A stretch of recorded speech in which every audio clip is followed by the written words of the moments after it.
the Nobel Peace Prize begging president. I'm not really sure if that's really the case all that much. Here's a normal Trump bootlicker saying the opposite. Not to be the bearer of bad news, but it looks like we're about to embark on another regime change war like next week. There's so much going on right now in this country that you may not be aware that there is a U.S. naval armada steaming toward Venezuela, which is a large oil-rich country in South America, not too far from here, actually. And the stated purpose of this show of military force is to force the leader of that country, Nicolas Maduro, to leave. And the threat is, unless he leaves, vacates the premises, gives up his job, turns over the reins to the opposition party, splits Venezuela for good, the United States will go to war with Venezuela, invade it even. Kind of a big deal. You may not even have known that. Very few people seem to be talking about that. Again, there's a lot else going on, but it's a pretty significant turn of events if you think about it. It's not every day the United States has another regime change war. I could have gone to multiple people that are probably talking about this upcoming considerably a land invasion of Venezuela. I decided to use Tucker Carlson because, maybe people will believe him more, considering they may have thought that since he's always, piggybacked and been on top of everything that Donald Trump says and decided to back it up, when he says something like that, maybe they'll believe it more because, everything else is just fake news. Maybe Tucker Carlson has just gone super lib the way Ted Cruz said that Marjorie Taylor Greene has, like that dumbass said. So if you believe that maybe Tucker has gone all super lib, maybe you should listen to his man in charge of chaos. Here's Stephen Miller talking about Venezuela. Would the administration consider putting U.S. troops on the ground in any capacity inside Venezuela? Well, I would refer to what Secretary Higgs said yesterday in terms of how the Department of War is viewing the issue of the strategies that are being used to fight these terrorists in the Western Hemisphere. And I'll just continue to reiterate what I've said before. I know that you want more detailed answers than I can provide, but these are terrorists and they're going to be killed. Thank you very much. She asked if there's going to be some kind of conflict, military armed conflict. These terrorists are going to be killed. Well, we know the normal name of the game when it comes to demonizing whoever it is that you're about to attack, and make sure that people buy into it because, we're a fearful country that listens to these guys say things that they just think we're going to buy. So, okay, Stephen Miller said it. Maybe he's just bloodthirsty and he's dreaming. Here's this other guy. He sounds a lot like Trump. I call them the drug by sea. The boats, we took out 4 of them over the last 2 days, and they're really stopping. They're not coming anymore. They're coming by land, but to a lesser extent. And if necessary, it will be necessary probably, but we'll be hitting them at land. He started with the attacks on these boats that he's been bragging about for weeks. Now he's going to hit them by land. I remember he was ending wars. So if you have a war by land and he's going to hit them by land, what would you call that? I don't know. But, Rick Scott I guess he got the memo that said he's supposed to, admit to this too. If I was Maduro, I'd head to Russia or China right now. Because? His days are numbered. Something's going to happen. Whether it's internal or external, I think something's going to happen. The firepower that's off the coast, right? This is an armada. This is a lot of U.S. forces. Are we about to invade Venezuela? I don't think so. I mean, if we do, I'd be surprised.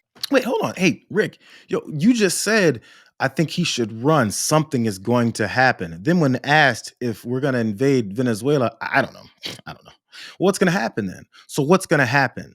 What can happen if Stephen Miller says he's going to kill these terrorists? If Donald Trump says we're going to hit them on the land, and then you then say something's going to happen, Maduro better run his ass away. What could happen if it's not a conflict? I mean, did he have like this moment where he's like, oh, shit, I shouldn't have said that yet. Man, shouldn't have done that. The worst part is these signs were all there during the campaign as well, just like anything else was that this president is doing. But this gives a little indication as to his motivations as to why he says he's going to hit them on the land. How about we're buying oil from Venezuela? When I left, Venezuela was ready to collapse. We would have taken it over. We would have gotten all that oil. It would have been right next door. This guy wants the oil. I mean, I'm sure there's all other kinds of resources that he'd also like to take. This is what colonizing people do. This is what invaders do. This is what dictators do. This is why he has no interest anymore, in case you haven't heard him talk about Vladimir Putin in a very long time, invading a sovereign country and trying to do anything that he wants. And then once that country fights back, he goes, "Why are you fighting back against such a bigger power than you? Don't you know that you're supposed to roll over?"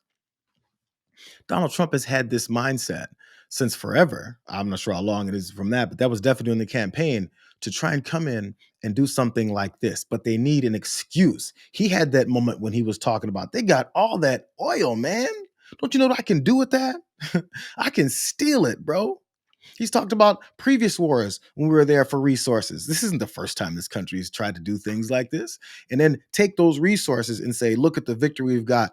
We've got more resources now. Rather than finding ways to do things on our own with our own innovations and maybe some education, maybe investing into this country to make it better here, we like to spread around and take in more things. And Donald Trump is definitely big on that.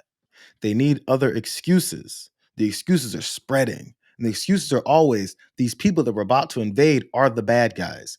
They're drug dealers, they're rapists, they're criminals. Do you remember that line when he first came down the escalator in 2015? This has been the basis for everything that he does. And enough people in this country bought it or like that kind of line. Here he is talking about, again, these are the excuses. But the boats are very few and far between. We took in tremendous amounts of death. I call them the boats of death. Tremendous amounts of death coming into our country. And each, just it's estimated, I don't know if this is exactly right, but it's pretty close. 25,000 people died from each boat that we take out if it had gotten back, if it had gotten to our country. Kills 25,000 people. Not even talking about the destruction it does to families in terms of people that are become addicted and all of the problems caused by two families. So, and over the last 2 days, I guess we took out 4. But there are very few of them. There are very few of them now. That's down, I hear that's down about 80% by water. The drugs by water down, as you know, about 80% down. And I would imagine it's going to be pretty close to 100%. Nobody wants to do it. And we'll be, and we already are. We're stopping them on land also. Sir, what is China? We're actually making our country safe. Think of it. I'm just saying as I speak to you, very simply, we're making our country safe. It's a beautiful thing. The self-promotion is off the charts. Can you believe it? I'm making our country safe. I make things up, then I kill people so that I can have some kind of tangible thing that's in front of you that I claimed was people coming to destroy us. And afterwards, I can tell you that I'm making our country safe again. That is, then before I go and admit that I'm going to go on and invade another country and have a new reason for that. We see all these signs of what it is that we've been doing to ramp up and lead to this type of thing. And the next step is supposed to be, for those of us that don't always remember, because it hasn't happened in a while, folks in Congress to be like, this declaration of war thing, isn't that something we're supposed to do? Here's Senator Lankford. He's a Republican. He doesn't like how this is going down. The administration needs to give insight into Congress. That's part of it. If this was happening with this level of insight under the Biden administration, I'd be apoplectic. Yeah, let's think about the precedent this sets, right? And I would say, hey, listen, I serve on the Intelligence Committee. He serves as a senior Democrat on defense. This is typical consultation. It's not permission, but it is, hey, I want to let you know this is happening, and here are the details of what's happening, and here's why and what, and here's what we know. Here's what we know about each one of these incidents that has occurred and the people that are there. That's important. We're all elected officials. We're in a co-equal branch of government, and we've got to be able to have that kind of coordination.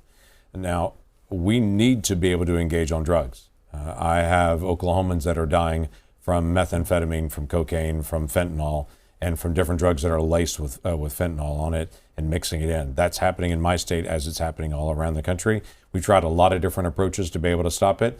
The president has turned the volume up to 11 and said, no, we're going to stop drugs coming into our country that are killing folks. So he's putting tariffs on countries that are allowing the precursors to be able to come over into North America, and he's taking direct action against those folks that are trying to deliver the drugs that are killing Americans.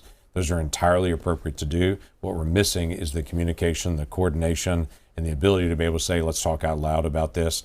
We're not his opponent on this. We're an ally in this to be able to solve it, but we need to be able to have a voice on it as a co-equal branch. How does all that make sense?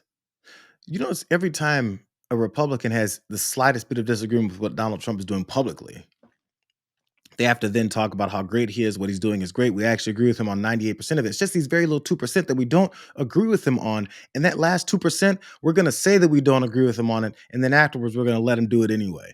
What's the point of saying it? What's the point of saying that you would have been apoplectic if Joe Biden was doing this? If Joe Biden was doing this, would you be apoplectic and then go back to sitting in your corner, not saying anything else about it, not doing anything else about it?